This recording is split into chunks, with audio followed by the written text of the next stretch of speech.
Hey there, I'm Dr. Andrew Snyder, and if you're joining us for the first time, then welcome to our Fallout series. So far, I've recorded some chats on Fallout 1 through 3, New Vegas, and now this time we'll be talking about Fallout 4. And then next week we'll be talking about the Amazon show. Now, these conversations, at least for my part, are pretty off the cuff, drawing on my experience with the franchise. I haven't done a whole lot of preparation for these conversations. Fortunately, some of my conversation partners most certainly have, and that's really helpful. Now, as I've mentioned in other episodes, I do intend at some point in 2026 to really do a deep dive analysis of Fallout and philosophy. As I play through and think through and do some research into each of the games, and maybe I'll do some for the show too, but especially focusing on the games from 1 up through 4. So make sure that you are subscribed to my channel for updates on when that's happening and what that's going to look like. Make sure that you're also subscribed to the Mythic Mind Games podcast. And so if you're listening to the podcast, make sure that you click the link to the YouTube channel and sub over there. And if you're watching me on YouTube, then make sure that you subscribe to the Mythic Mind Games podcast on your platform of choice. All right, for now, we are going to talk about Fallout 4. And I will tell you in advance that this tends to go in a fairly critical, a fairly negative kind of direction. But as we talk about in the conversation, it's very possible to be highly critical of something that you also really appreciate. And I know for me that I've put a number of hours into Fallout 4. I really enjoy the game, even though we're going to talk about some of its weak points. And so just know that this isn't just a hate session. It's a respectfully critical conversation. All right, well, let's go ahead and get to it. I hope that you enjoy it.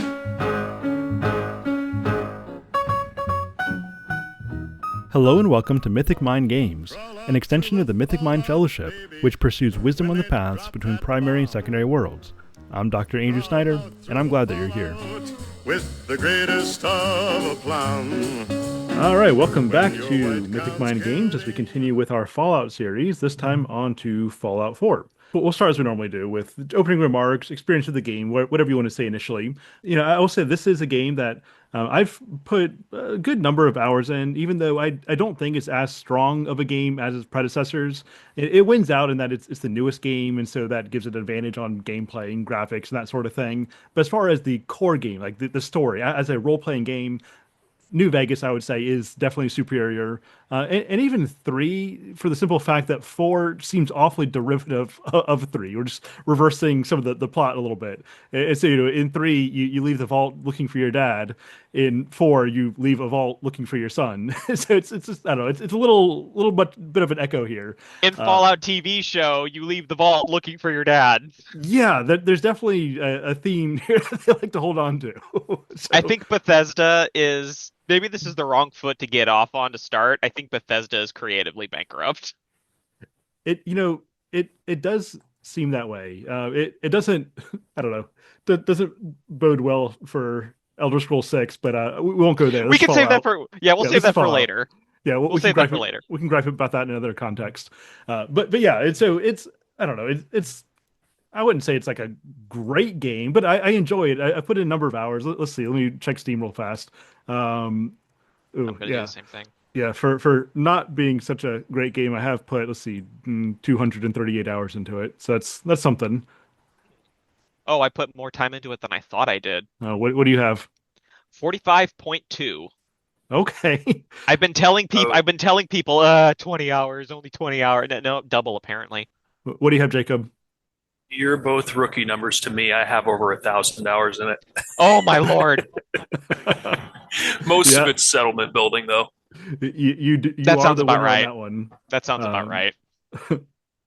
yeah, yeah. I do think my Skyrim hours are probably somewhere in that vicinity. But yeah, I was making a joke actually with Tyler before getting into the chat, which was I need to find my baby, builds a settlement, settles down, gets married again, helps someone else find their lost kid in Far Harbor, never finds his kid, potentially becomes a raider.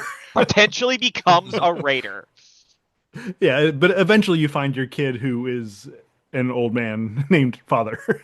um, in charge of the Institute, this technologically advanced community that's been kind of the boogeyman of the Commonwealth that's been, replacing people with synths, and so that's the basic story of the game.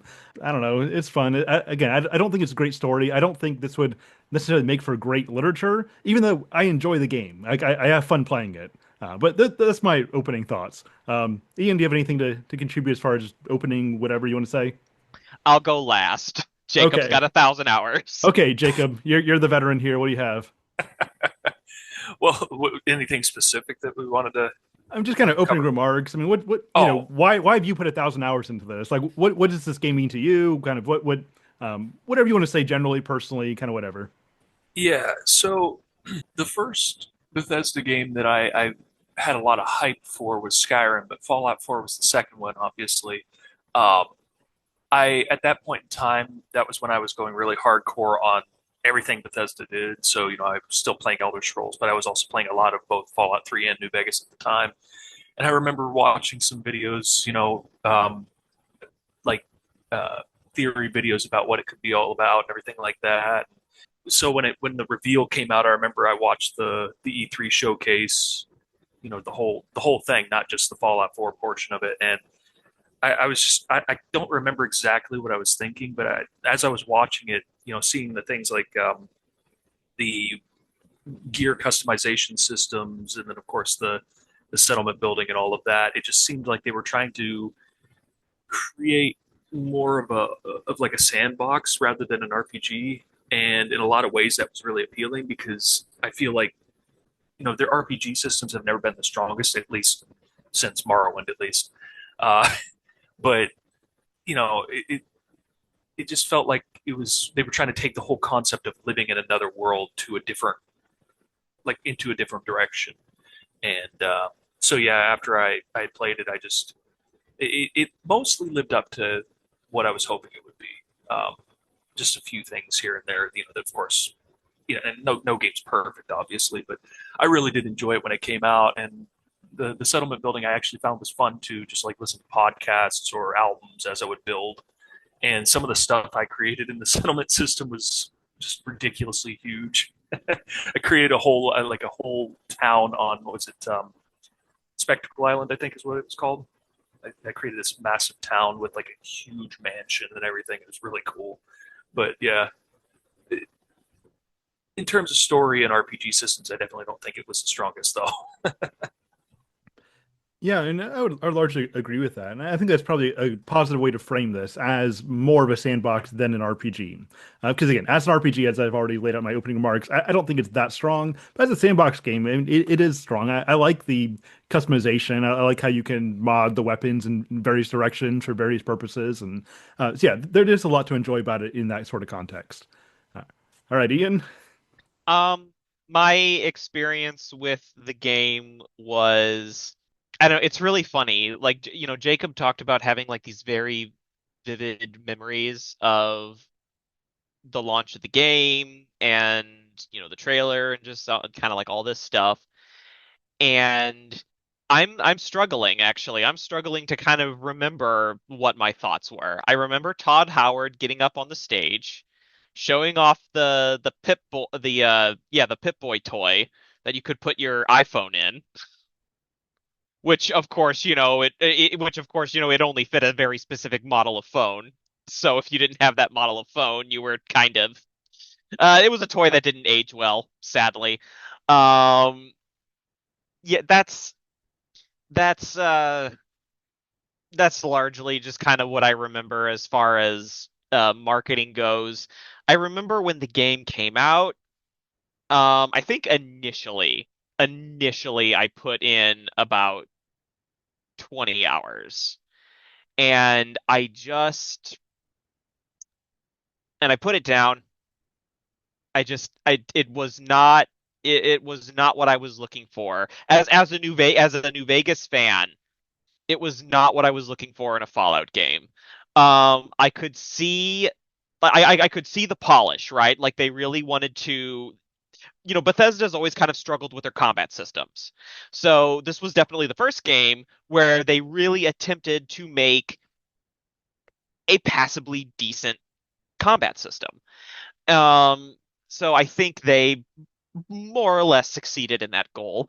Again, like the weapon customization is cool. Customizing your power armor suit is cool. Uh, there's plenty of fun things in there. I could see that there was a lot of love and care put into the sandbox, and I think you all hit the nail on the head. It is like, it's this. It seems to be this incredibly fun sandbox. And watching other people play, I could kind of see that for myself. Other people were kind of talking about that. They were kind of saying similar things. Um, and I largely just kind of, rather than playing the game myself, I just kind of largely followed the discourse.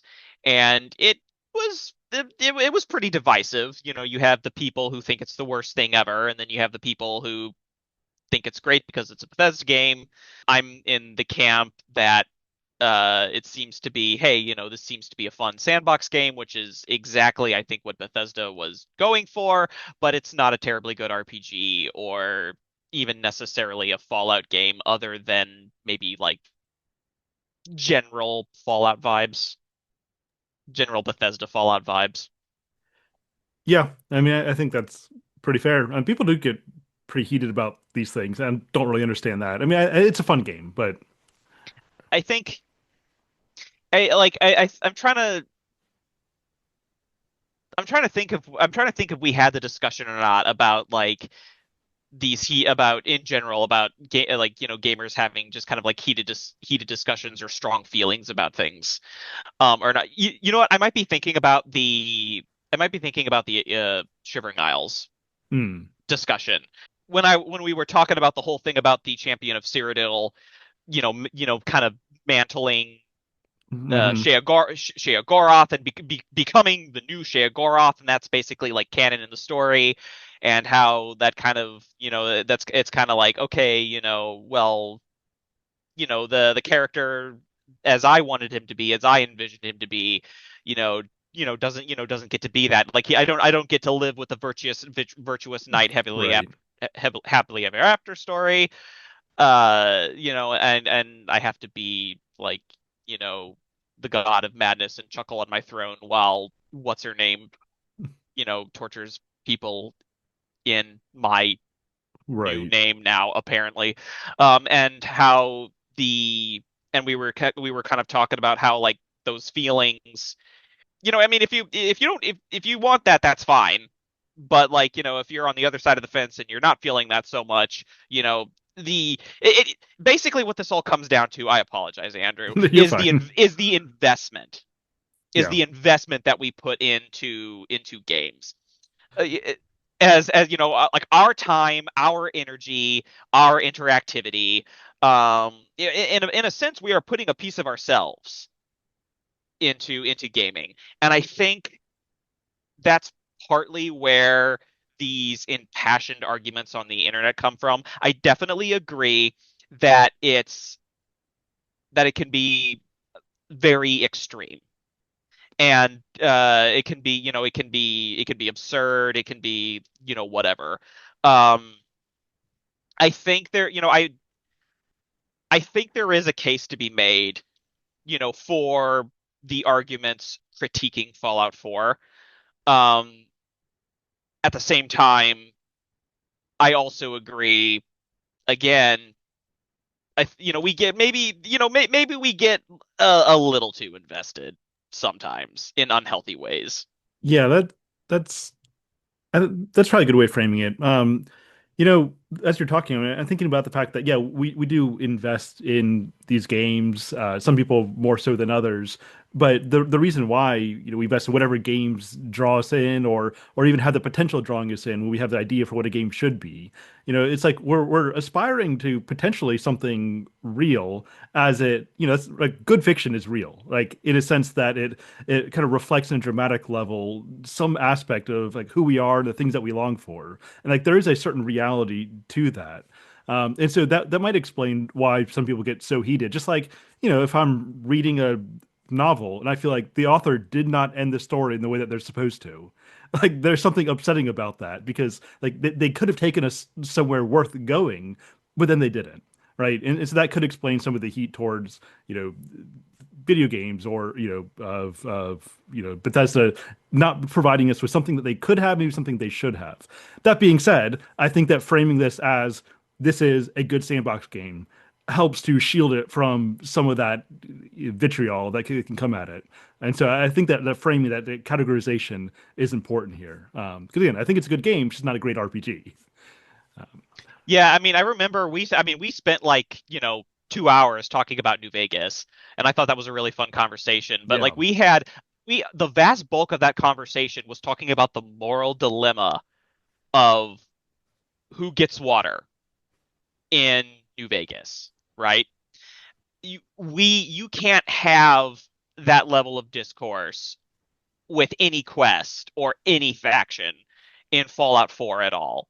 But what they did instead was they decided that they were going to put their overwhelming focus on basically the core of what they wanted the core loop of the game to be, um, which is exploration. You explore the sandbox, combat, you fight the monsters. Then after you fight the monsters, you gather the stuff and you rinse and repeat. And if you notice every single quest in the game, I mean, I was kind of like watching some like people talk about this. A really good series to watch actually is there's a YouTuber called Joseph Anderson. He likes to go really in depth on games. His videos can be pretty long though. So again, that's kind of up to the I leave that up to the viewer. But he was actually highlighting this exploration combat gathering loop and kind of getting in depth and nitty gritty into the design of just kind of and saying to the game's credit just how well that aspect of the game is made. But but also as we've been saying, it kind of comes at the expense of everything else, and all of the quests kind of fit within that exploration combat gathering loop. Yeah, I mean, basically at least all the main quests, and even a lot of like the DLC quests, it all feeds into just the synth dynamic of, are we affirming their personhood, or are we not affirming their personhood? That's really the central issue of the game, I would say. And so much of that comes back to that. There is absolutely, I think there was potential for the whole synth thing when it comes to kind of like, the philosophy of personhood, what makes a person, yada yada yada. And they don't really explore it. Were you going to say something, Jacob? I'm sorry. I was actually going to address that, the synth personhood debate, because that is kind of the core narrative in the game. But I also, it's been a while since I've done the main quest, but I feel like there was also like not really a dynamic, but there were broader implications for each one of the factions. You had the Minutemen were kind of the not really objectively quote unquote good guys, but they were definitely considered to be the faction that most people probably would get on board with. But then you look at the other factions, and they all of them have both you know uh, good points and bad points about the way they're handling the whole synth situation. The Institute, a lot of people look at them and they're objectively the evil guys and everything like that. And there's no question they do a lot of objectively evil things in the process of their goals. But you also look at the way that they approach the whole idea of synths as a means of reducing danger for biological people, and taking the ability to use human tools to whole new levels. Because for example, you could send off an army of synths to fight instead of risking the lives of your people. And then of course you look at the Brotherhood of Steel. They want to preserve technology and prevent another war from happening. I mean, that's always been their goal from the first game, basically. And then of course you got the Railroad, which they're trying to free the synths from their what they see as slavery. But at the same time, they're not they're kind of naive in some ways too. So I always felt like each faction, even though it might not have been written super well into the narrative, the subtext felt to me like it was more complicated than just this faction is good, this faction's bad, or making it only about the debate on whether or not synths are people or not. But I could be reading a little too much into that, I think. But I do want to ask when you say that you said the Minutemen aren't necessarily like objectively the good guys. I mean, is there anything they do that's not good? well, I wouldn't say morally that they're not objectively the good guys, but like in terms of the way that they operate might not be the most efficient or effective for protecting people or you know building the settlements and everything like that. They might have more. Uh, I can't think of what the word would be, but the way they handle things might be a little bit more effective if they did their operations in a different way. It's like I said, morally speaking, I think they're objectively the good Mhm. guys, though, for sure. Yeah, and the way that I see it, it seems like the game is definitely, even though you could potentially justify any of these factions, it seems like to me that the game is pushing you to say, okay, the Minutemen they're the good guys. But also, I would say that they're pushing you to think that the railroad are the good guys as well. I mean, even the way that they're framing it as this is the Underground Railroad, right? These are I mean, the anti-slave people. And I definitely think the game is pushing you to affirm the personhood of synths as the good and moral thing to do, as a lot of games seem to do that operate in this arena. I mean, Mass Effect does something very similar where especially in the third game they start to push you to I have to affirm AI's personhood if I want to be a good guy. And like I don't like how cut and dry these games tend to make that dynamic.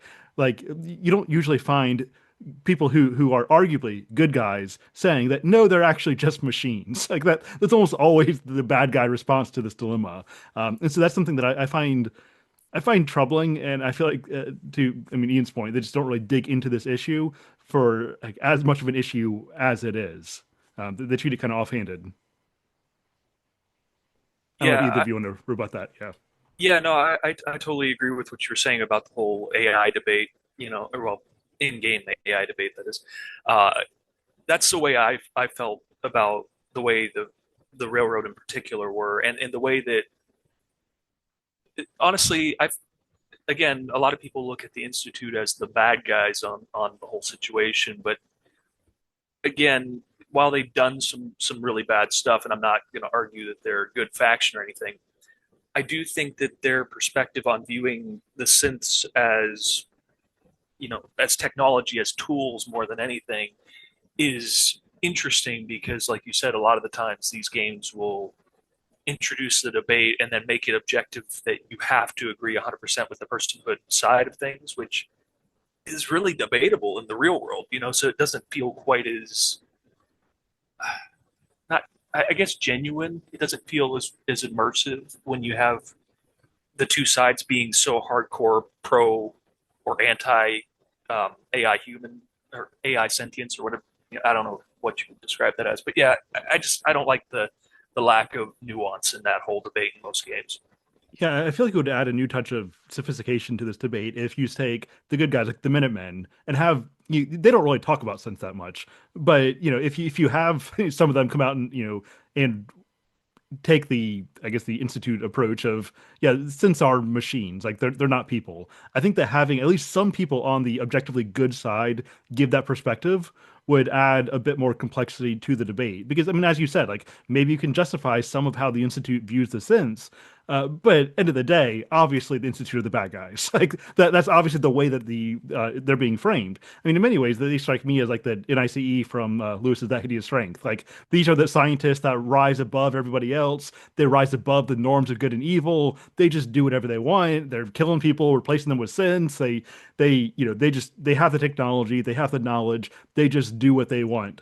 And so obviously they are the bad guys, even though I might well, I don't agree with like what they're doing with their sins. I agree that with them that sins aren't people. um, but I don't know, Ian, what do you have to say about all this?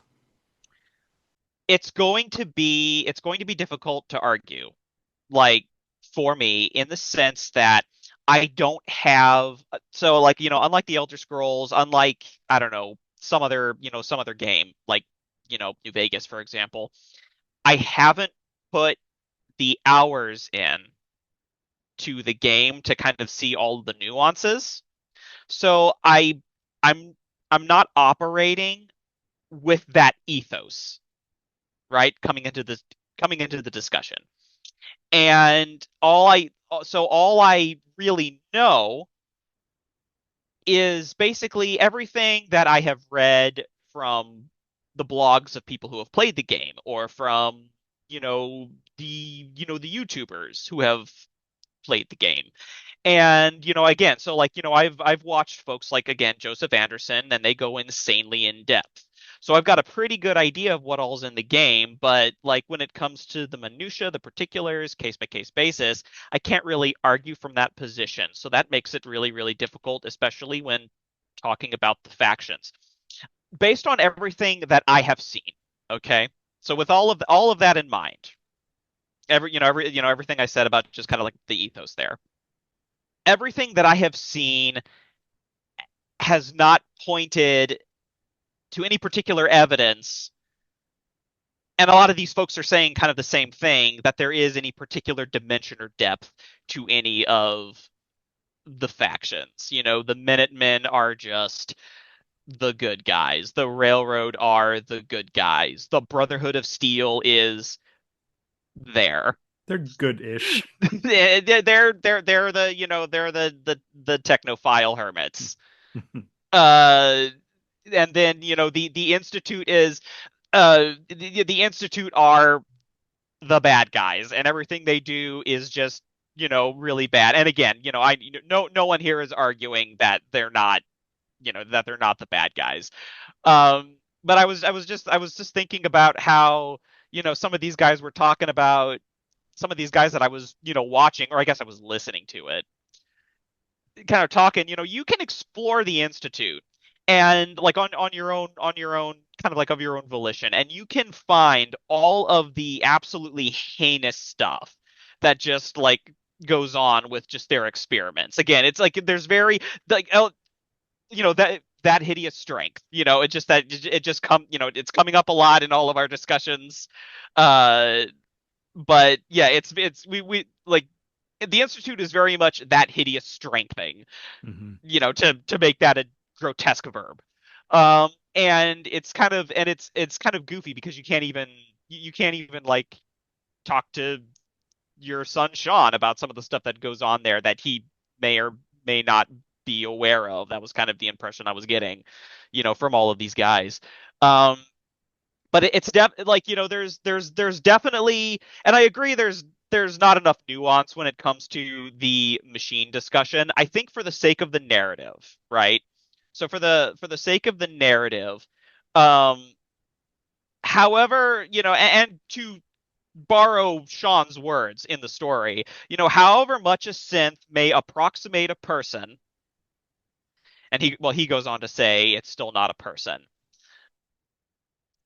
So I want to back up. I want to back up before he gets to his conclusion. However much a synth may approximate a person, we are dealing with a reality where that's the case. Where we're running into the Blade Runner problem almost.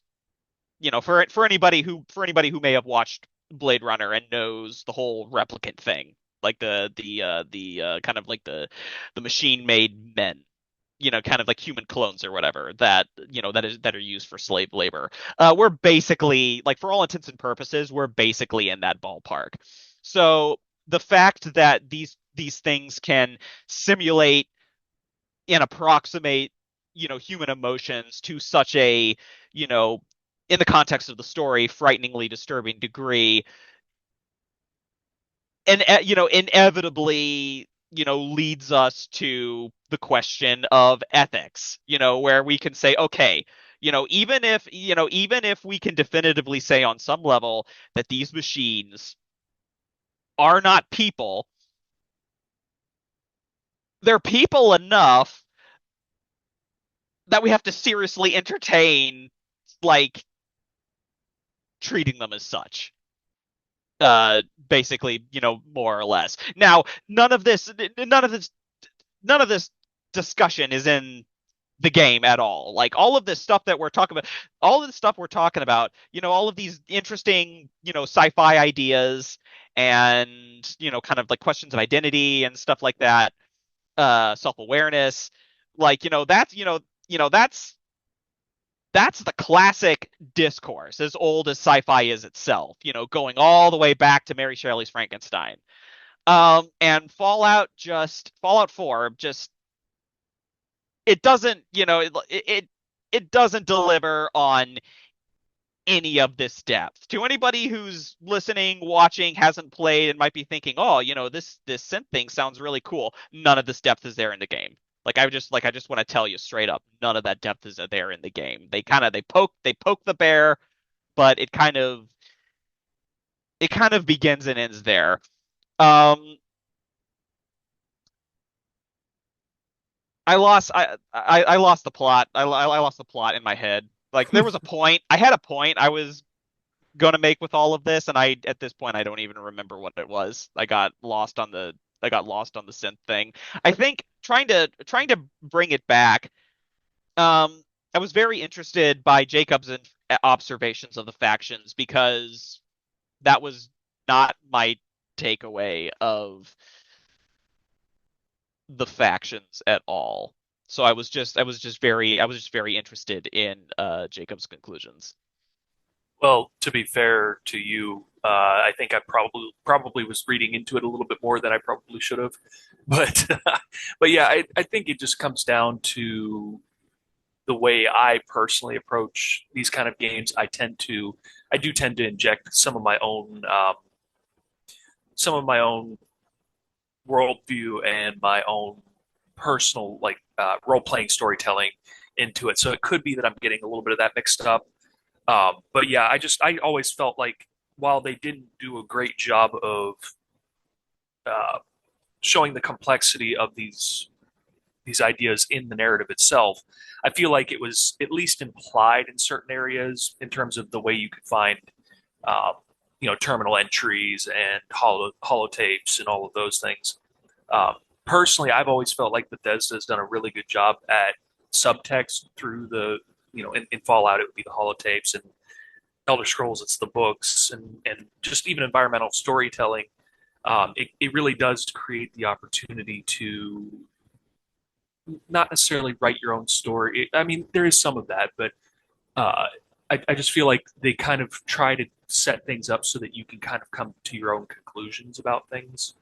Uh, so yeah, again, it could just be that I'm reading too heavily into that, but that's just the way I always came to that conclusion about the factions and the whole moral dilemma of the whole plot, really. So Yeah, and to be fair to this game and other games that are, I mean, it's not an old game, but it's not a new game. That a lot of these issues that they're dealing with have become more real to us. I mean, each and every year with the growth in technology, right? That as we move further and further into the realm of, AI companions and everything that entails, we're moving into this strange kind of world that's anticipated by the sci-fi of when this game come out. Was it like 10 years ago? I don't. 2015, yeah. Well, Yeah, yeah, so yeah. 2015.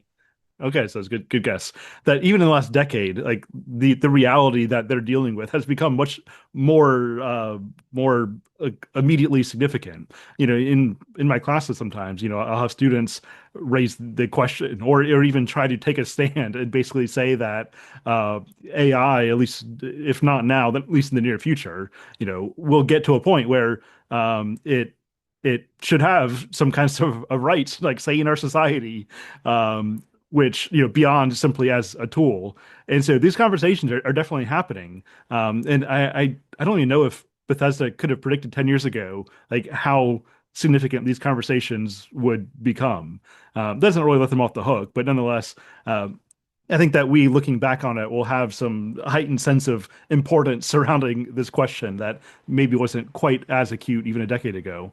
Um, but I will say that maybe even more than the main story. I mean, I feel like some of the expansions or DLCs, like Far Harbor, I think perhaps deals with this more directly, or at least lets you take more of a definitive side as you get to side with people or the sense and outright destroy the one community or the other. And so that at least I don't know raises the stakes a little bit, but um, I don't know. Where do either of you want to go? Whether we continue with this conversation or shift gears and go somewhere else altogether? I think one of the directions that I was trying to go in earlier, that's kind of come back to me as we were talking. Part of the problem with the Institute is that their motivations don't seem to be particularly clear, and maybe Jacob could shed some light on this. A lot of people online kind of say the same thing about the Institute. It just kind of seems to be doing everything that it's doing just because. Why are they murdering people on the surface and replacing them with synth copies? Just because. And maybe Jacob could enlighten us on that, maybe. I don't know. But like the other thing, really quick before you answer that question, was it's I guess part of what I want to know with the Institute and synths is why synths at all.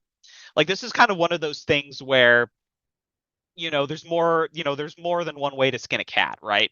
And what I don't understand, so you bring up a good point about like, oh, using machines, for especially for dangerous or hazardous work, or maybe even in warfare or whatever. That kind of like it kind of keeps uh human life away from hazards and such. And what I don't understand is, and this is what I don't understand is, again, why the sense? Why do they need to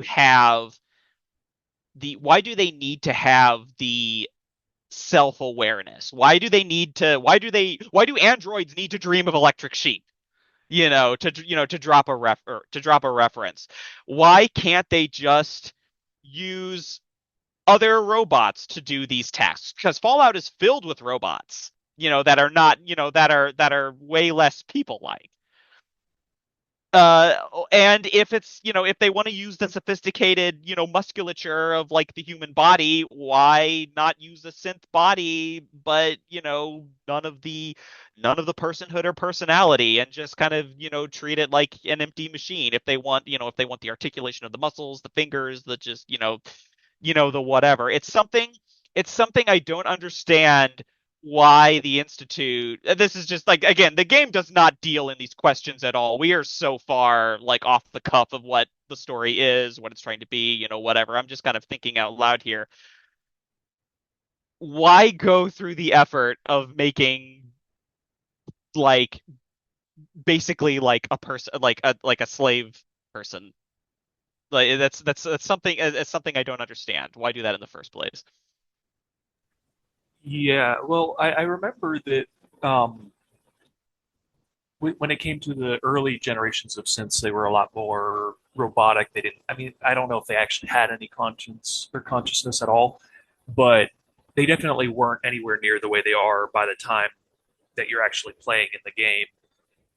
In fact, you can see there's the flashback sequence with Kellogg, and you can see some of them being more skeletal rather than human-like, humanoid.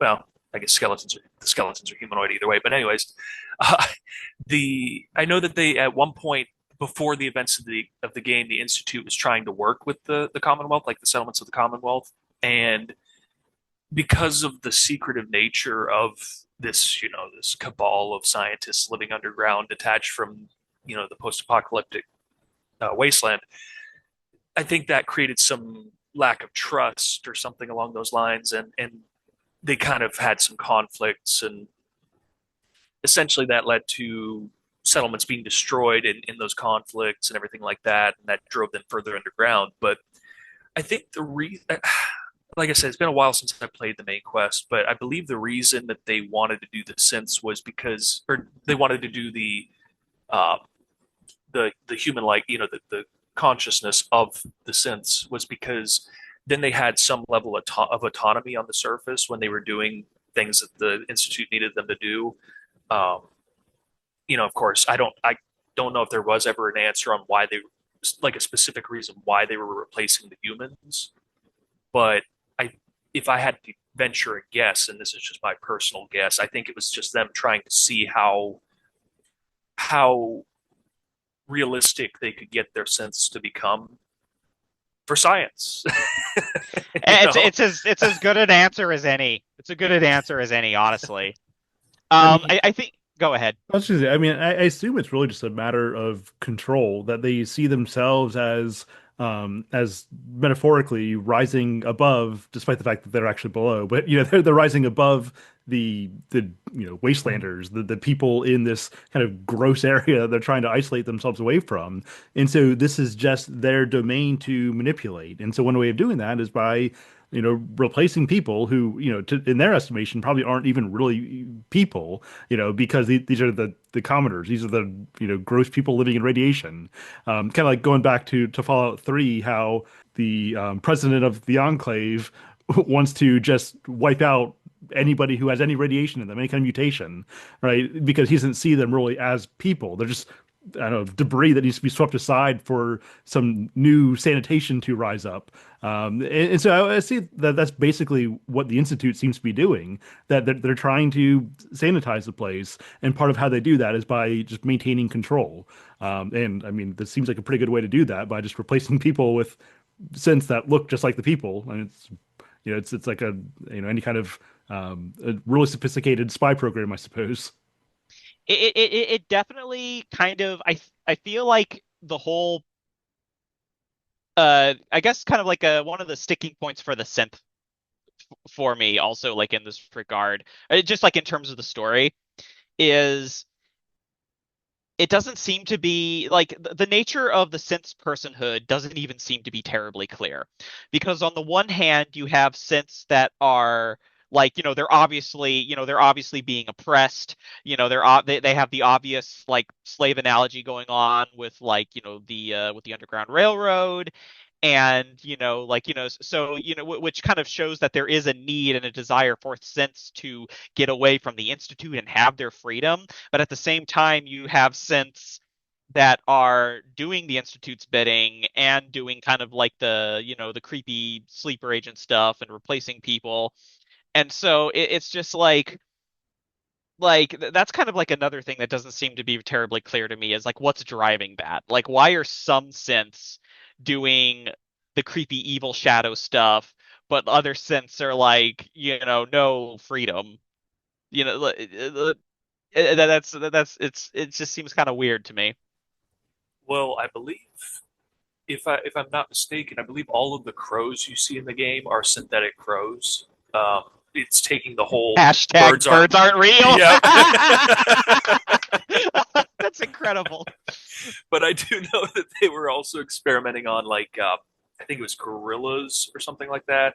Um, and I don't remember if there was actually a motivation for it, but maybe they're trying to replace the or approximate the loss or approximately replace the lost species that went extinct after the war.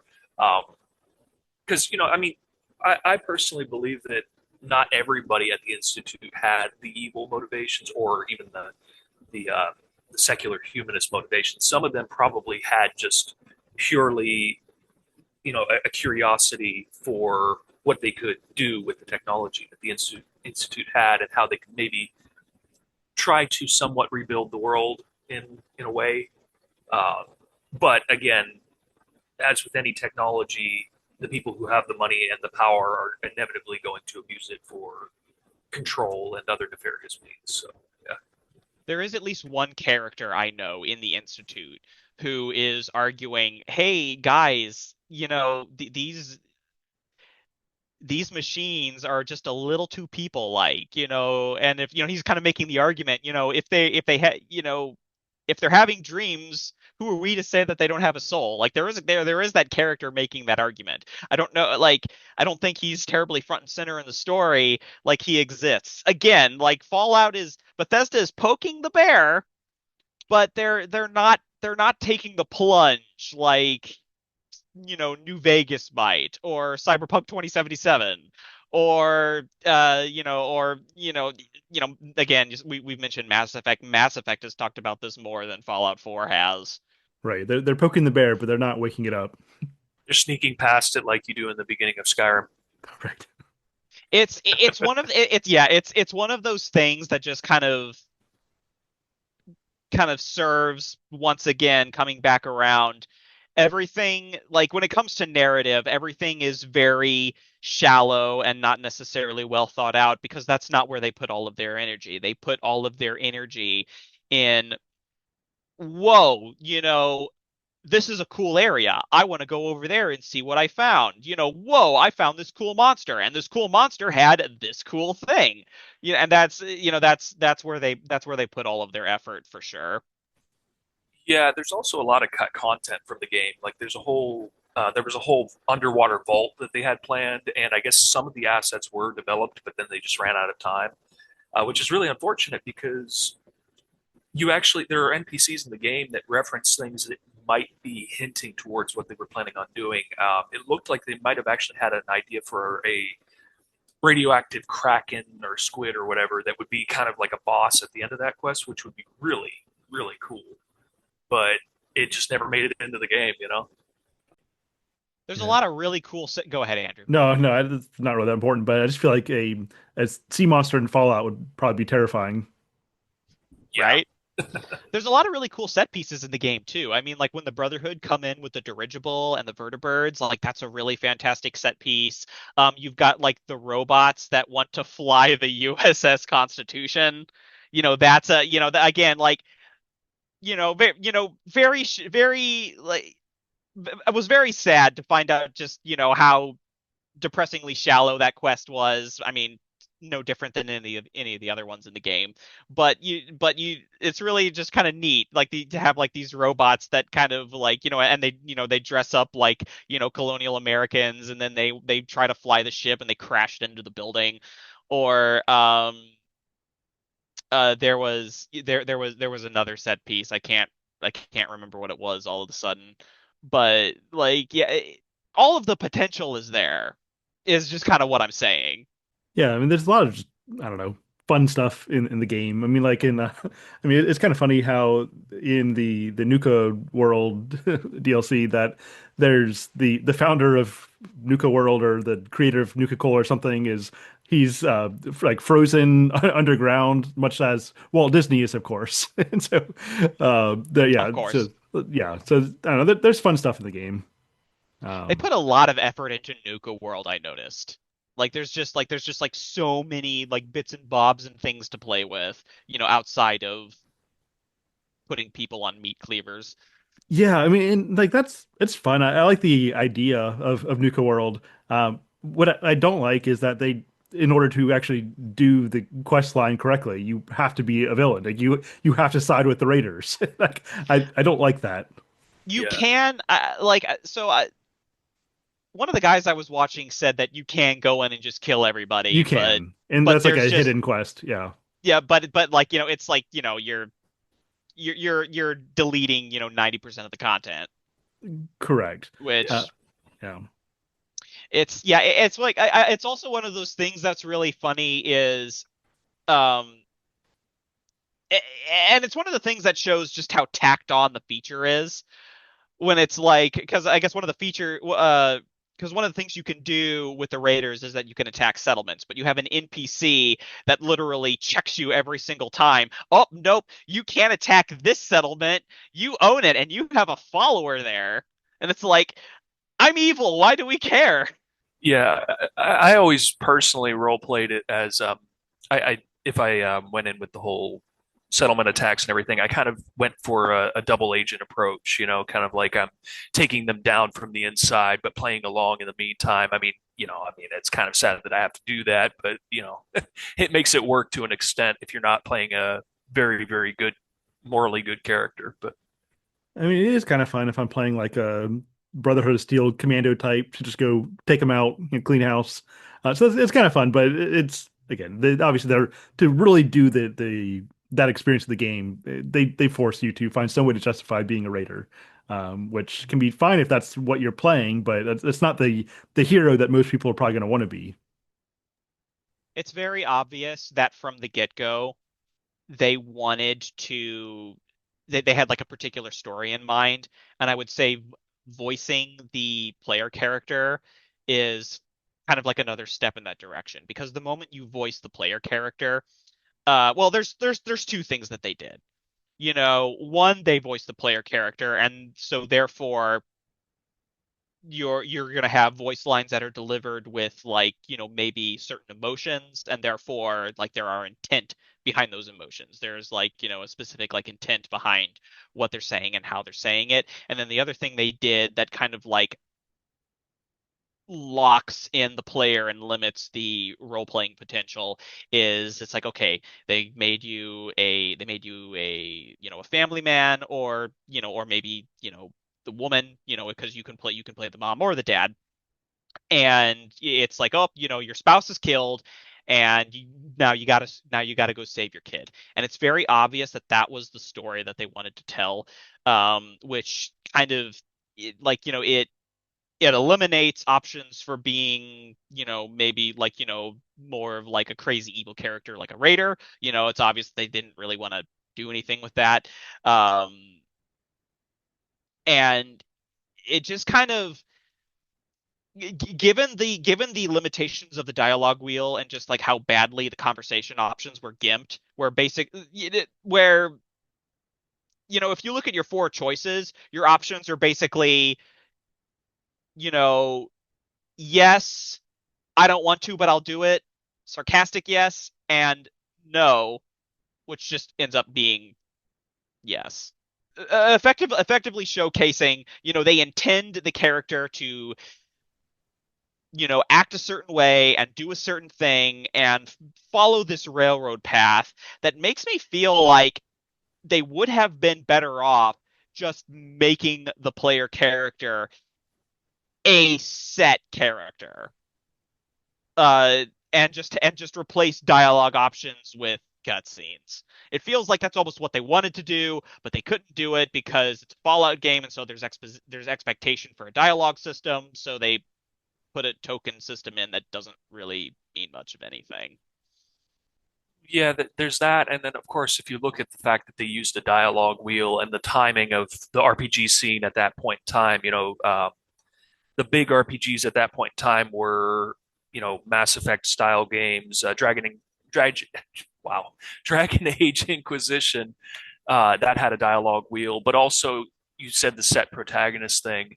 The Witcher 2 actually made a lot of money after Skyrim came out, and then Witcher 3 was coming out right as Fallout 4 was being released as well. So yeah, I don't know. I think that they could have probably gotten away with the set protagonist, but I also think that the dialogue wheel was. I like dialogue wheels in games, but I like them when they're done right. BioWare does them right, where you have on the left side, there's usually like branching options that you can do for more details, and then you of course you actually have some consequence to your, what kind of morality you go with the dialogue.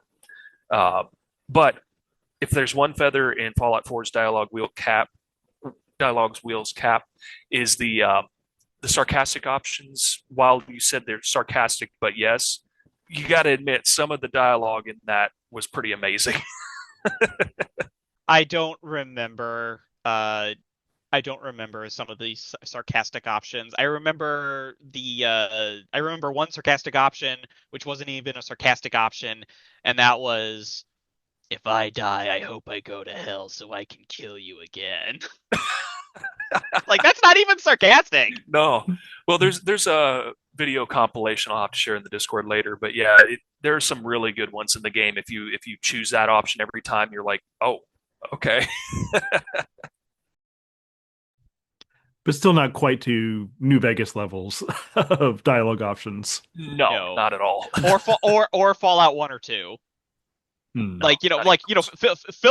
philosophical boss battles, not gun boss battles, philosophical boss battles. Yeah, I look forward to finally playing through those. What else do we have for Fallout 4? Well, just real quick, going back to Nuka World for a second. One thing, even though the whole forced raider path was kind of annoying, I didn't like how the tone in that DLC felt. It had, as somebody who has played the originals, it had some of the dark humor, more of the dark humor that you see in the originals in that. And I also liked the fact that they had a little bit of a lore drop on how uh, the Fallout timeline addresses space travel. The vault for in the space section or whatever was basically implying that Vault Tech wanted to put vaults on like the moon and take us into the stars. Which for a while I actually speculated that Starfield was going to be Fallout set way in the future after Vault Tech or somebody actually got people out to the stars. But then of course that never happened. But I always thought that that was really cool that they really did some lore drops and some dialing back to the tones that I saw in the first two games in particular. Sorry, I was a little busy putting an F in chat for Starfield. You know what? I actually want to. You mentioned Starfield. I actually do. Uh, you reminded me of something. It's actually there was a point that Joseph Anderson made. Okay. Uh, and it was so his overall opinion of the game was kind of what we were saying, which was, it's kind of a poor RPG. It's a poor Fallout game. It's a great sandbox game. I enjoyed playing in that sandbox. Um, and he was talking about one of the arguments that he was making in his video was that this would have been a great game if it wasn't a Fallout property. And I wonder, it's really funny. So he made that argument like back in 2017. This video is a few years old. And now we are here, in 2025 with Starfield and the benefit of that particular hindsight. And like I'm not here to bash on Starfield, merely to comment on the tragedy essentially that it's not doing particularly well for itself, and it's an IP that may very well just die in its crib. And the thing that kind of jumped out at me as he was saying that, and I'm kind of thinking about like the future of Bethesda games and where do we go from here? Like, what's in store for Elder Scrolls 6? What's in store for Fallout 6? What's in store for Starfield 2 if Starfield 2 ever happens? And there's kind of this, like with each game that comes out, but Bethesda is pushing themselves more and more and more to that explore, combat, gather sandbox loop, less away from the RPG, less away from the, from the skill trees, from the dialogue options, whatever they're focusing on, the gameplay and scrounging through boxes and stuff like that, which, and Starfield, as from what I can, see, for all intents and purposes, it's kind of, it's a continuation of that trend. And it seems to me, in light of what Anderson was saying, oh, this would have been great if it wasn't a Fallout game. I almost wonder how true that argument actually is. Because to my mind, it seems like Starfield is more or less, that game. It's it's kind of like, a slightly newer, shinier, kind of like Fallout 4 in space. Anybody who's played Starfield can, like, correct or tweak me on that. And it's not the Fallout property. It's a new IP, and it's not doing very well, which kind of makes me wonder how far away Bethesda can really like stray from its Elder Scrolls and Fallout roots at this point. They might be tied to those IPs if they want their games to do well. Just kind of thinking out loud here. Yeah, I think that's a good point. I think that Fallout 4 is only as good as it is because it's Fallout. It benefits from the franchise. That's what I would say. Like it benefits from Yes. it benefits from the world that they've already established that I th people already love. yeah, that I think that's a good way to put it. It like it, for better and for worse, it benefits from its IP. And that's kind of what makes it successful, because I'm starting to think if we had gotten Fallout 4 and it wasn't called Fallout 4, I almost wonder how well it would have done. Like I Right. don't know. I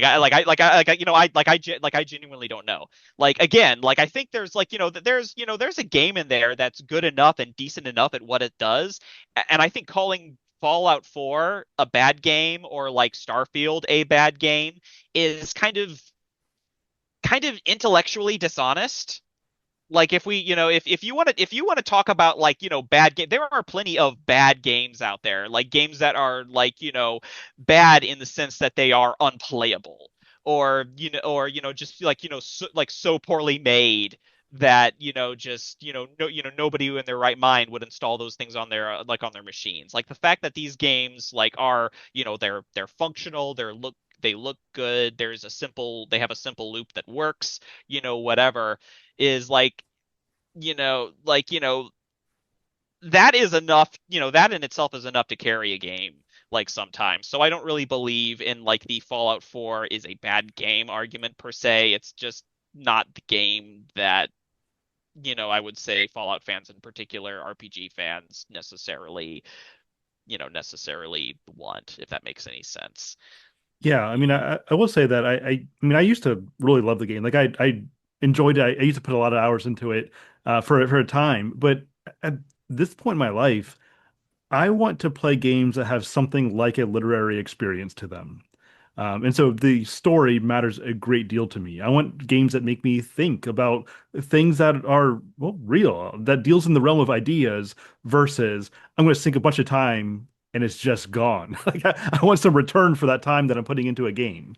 Otherwise, I just kind of feel like I'm wasting my life, wasting my time. Now, not to say that there's anything wrong with just sort of unplugging for a while and having fun. I'm not saying that's a problem, but for the most part, like at this point in my life, I've got a lot of work, I've got family. If I'm going to play a game, I want it to have that kind of return for the time I'm putting into it. And so that's why even though a game like Fallout 4 or even Skyrim, like these are games that I've put a lot of time into, but at this point in life, they kind of fall flat to me because of what you were largely saying that Bethesda has just they've gotten more and more shallow. And so even though Fallout 4, even though Skyrim are games I still enjoy playing, they they don't have the kind of substance that they had in the generation before, or even the generation before that. That's kind of I don't know. That's where I am. But Jacob, I think I cut you off a little bit. What were you going to say? Well, okay, so going back to Starfield for just a minute, um, in some ways it's continuing that trend of going shallow, but I feel like it was actually a step back towards the direction that we would prefer. The dialogue was definitely a lot more complex. There were more speech checks, and you could kind of come up with a backstory for your character with the perk system. And there was a perk where you could actually, uh, I think it's called, is it kid stuff or something like that, where basically you go back and visit you can go back and visit your parents every so often. You send a little bit of money home to them every so often, and everything like that. And there would be you could sometimes like find them getting ready to go on a star cruise and everything like that. It was just I feel like Starfield was actually a step back in the right direction in some ways. Of course, there were other ways that it wasn't. But there was a video you were talking about just Bethesda in general removing the RPG elements, and there was a video, I can't remember who the YouTuber was, but it was a really good video about Skyrim and how and comparing it to the previous Elder Scrolls games. And in the video, he was talking about how, in the long run, if you look at the Elder Scrolls series, it's not so much about the RPG mechanics as it is the freedom, because Bethesda games are always, live another life in another world and all that.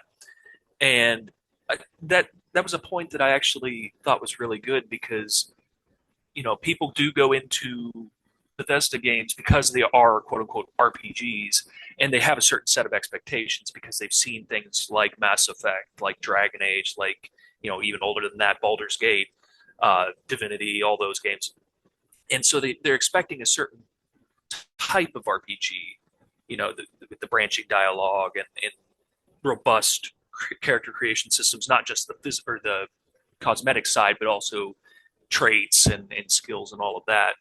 Whereas Bethesda games really, especially since Morrowind, but even Morrowind itself was kind of a dumbed down experience compared to Daggerfall. Um, the first two games were very hardcore D&D style RPGs and everything like that. But then as you go on in time, there's a lot more streamlining that goes on, and that's for better and worse. But I think that there are these days there are so many different types of RPG experiences you can get. Like, I mean, you have, of course, the Western RPG style, then you have Japanese RPG style. They're very, very different.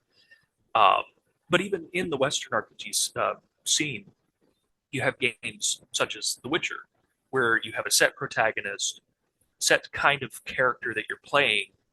Yeah, you can be a little bit more selfish in some cases than others, or noble in other cases. But generally speaking, you are playing kind of a set path that just has different outcomes for the quests. And I think that there's definitely a place for both kinds.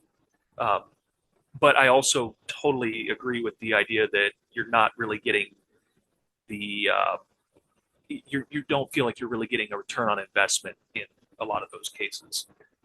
You were talking about how Andrew, you were talking about how you know with Fallout 4 and Skyrim, you put a lot of time into those, but you don't feel like you've been on a true narrative adventure anymore.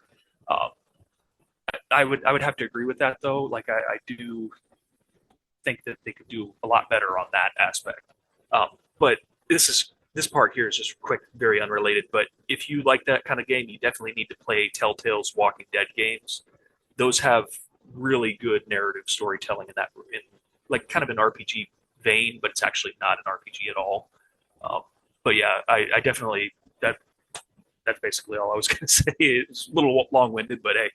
No, I think what you said was I think what you said was very very good. Like I wasn't trying to imply that if the protagonist is a voice protagonist, therefore you can't have dialogue options at all. Um, maybe that's how that came across. So I want to walk that back a little bit. That wasn't necessarily my intention, but Bethesda certainly didn't like execute it as like The Witcher. I would say The Witcher, for example, or like the early Mass Effect games. Um, but I think you raised like a really really good point there. As well as some other points as well. Like some of those Starfield perks sounded pretty cool. Is there anything else that we have to discuss on Fallout 4? I don't know that I have much else to throw out there unless either of you do. I mean, there's always stuff to talk about. I've got, I've got like, I've still got like stuff on my list that like I haven't checked off, but like it's not essential, it's not important. It's just like at this point, I would say it's kind of nitty gritty. Like for the purposes of this discussion. Well, Jacob, do you have anything else? Well, I mean, I didn't write anything down specifically, but one thing I will just have to say that I wish they would have explored more is in Fallout 4, they have, of course, a few callbacks to what happened in Fallout 3. Um, One of the callbacks was the Dunwich storyline with the Dunwich, what was it, Dunwich building or whatever, and then in Fallout 4 was Dunwich borers, and of course the Dunwich building in Fallout 3 was tied to Point Lookout, and that had kind of a you had I can't remember what the faction was called, but it was like a missionary faction that was trying to hunt down occult books and destroy them essentially. Um, they could have done so much more with that in Fallout 4, but they really didn't. You just go there and you discover that they're worshiping some Lovecraftian god, which I'm like, is this even surprising?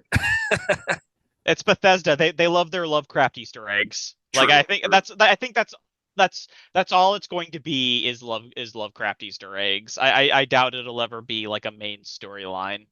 Yeah. But Well, like they I know exactly what you're talking about. Those are always a lot of fun. There's even like there's even some deep dives like you can find online. There is kind of like a little like meta plot going on there. It's just not front and center.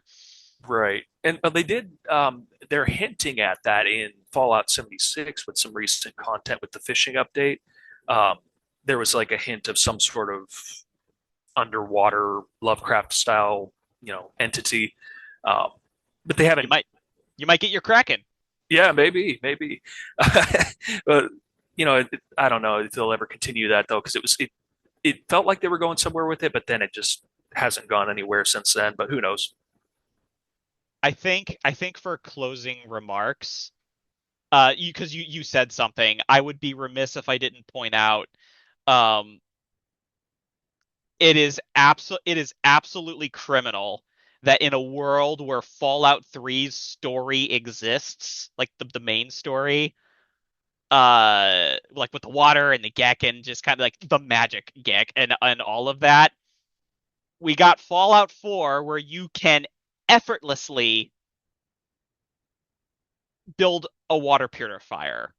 You can build as many water purifiers as you want. And the whole story of Fallout 3 was how like that was impossible. And here in Fallout 4, like put a water purifier here, put a water purifier there. What are we doing? It's the Ma- institute they're giving it. Madness, absolute madness. Yeah, apparently Boston is way more advanced than DC. Suck it, DC. All right, there's our tagline. Oh no, what have I done?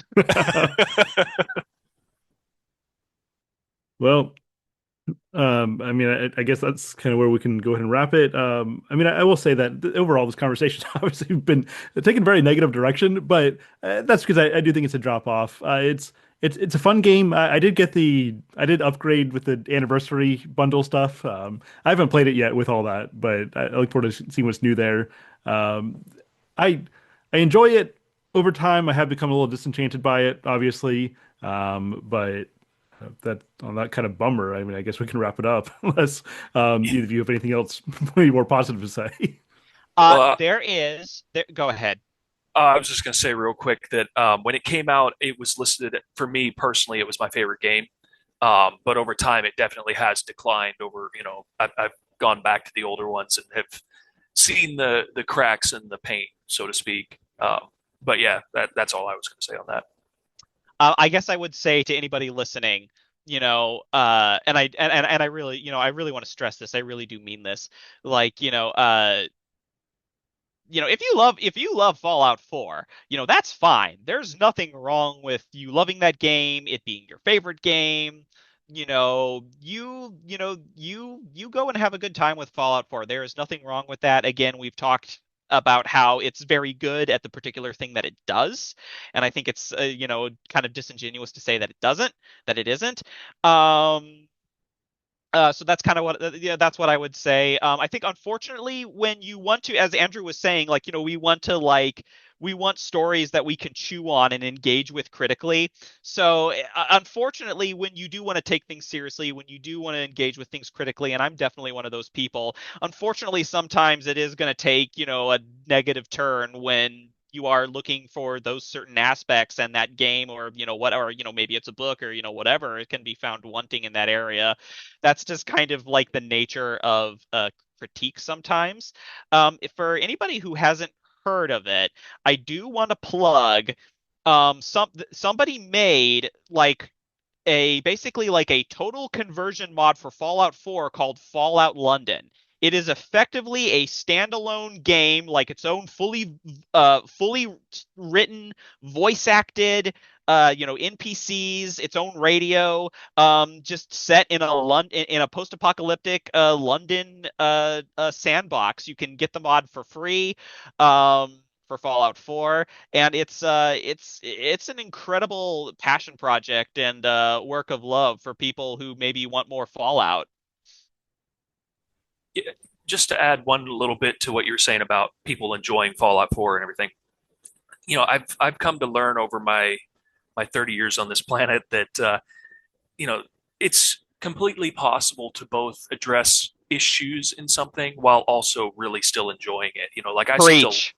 I still love Fallout 4 to death, but at the same time, there are definitely clear issues that I can address. I mean, uh, even Oblivion, which for a long time I would have considered my favorite game. I don't know if I would or not now. I'm kind of confused on all that, but yeah, for that game, I mean, there's issues. The level scaling was absolutely atrocious in the original Yes. game and everything like that. So, I mean, there's you can separate your criticisms from your enjoyment. That's just Absolutely. what I would have to say.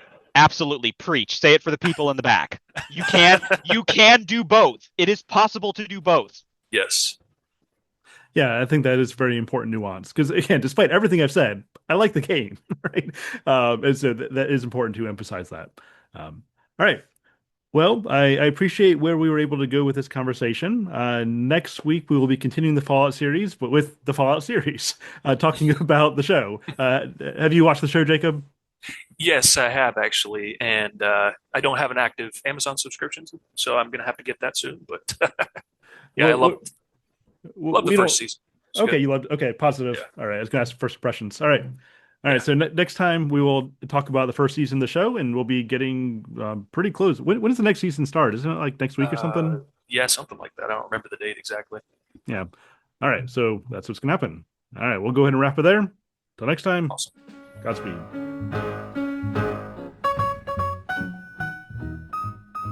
All right, I hope that you enjoyed that, and make sure that if you haven't already, that you check out all of my Fallout content on Fallout 1 through 3, on Fallout New Vegas. I'm also doing some stuff on the Elder Scrolls. I've spent some time talking about other games, as well as my more core stuff, dealing with literature and dealing with philosophy, especially things like C.S. Lewis, J.R. Tolkien, and a lot of the things that have inspired them. And pretty soon, I'll be laying out, at least for the first quarter of 2026, where I'll be going in these various directions, various things that I'm interested in.